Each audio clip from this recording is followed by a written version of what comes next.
बीडमध्ये बालविवाहाची भयंकर घटना घडली। एका दिवसांत 13 वर्षांच्या मुलीचं 2 वेळा लग्न लावण्यात आलं। बीडच्या शिवाजीनगर भागात ही धक्कादायक घटना घडली। ही मुलगी 5वी मध्ये शिकते। सामाजिक संस्थांच्या लक्षात ही बाब येताच त्यांनी हा बालविवाहाचा डाव उधळून लावला। मुलीचं लग्न ज्या व्यक्तीसोबत लावून देण्यात आलं ती व्यक्ती 30 ते 35 वर्षांची आहे। या व्यक्तीच्या बायकोला ही गोष्ट कळताच तिने या प्रकरणी तक्रार दाखल केल्यानंतर ही व्यक्ती पळून गेली। त्यानंतर या मुलीचं लग्न दुसऱ्या मुलाशी लावून देण्यात आलं। या घटनेमुळे बीडमध्ये खळबळ उडाली।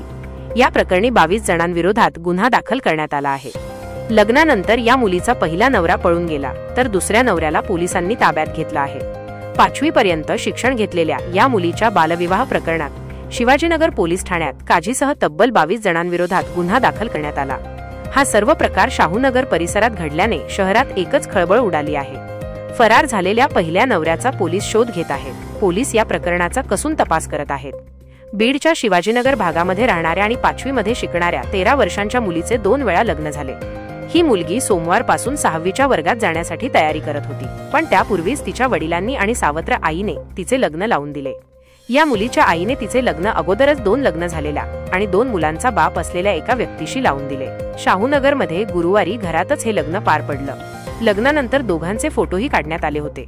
या लग्नाबाबत त्या व्यक्तीच्या बायकोला कळाले तेव्हा तिने पोलीस ठाण्यात तक्रार दाखल केली। पोलीस कारवाई करतील या भीतीने ही व्यक्ती पळून गेली। त्याने आपल्या बहिणीच्या गावामध्ये राहणाऱ्या एका मुलाचे या मुलीसोबत लग्न लावण्यास सांगितले। त्याप्रमाणे एका दिवसांत या मुलीचं दुसरं लग्न लावण्यात आलं आणि त्यांचे फोटोही काढण्यात आले। लग्न झाल्यानंतर हा मुलगा नवरी मुलीला घेऊन जात होता तेव्हा पोलिसांनी घटनास्थळी धाव घेत त्याला ताब्यात घेतलं। बालविवाह प्रतिबंधक कायद्याचा भंग झाल्यामुळे संबंधितांवर कठोर कारवाईची मागणी नागरिकांमधून होत आहे। या प्रकरणी 22 जणांविरोधात गुन्हा दाखल करण्यात आला आहे।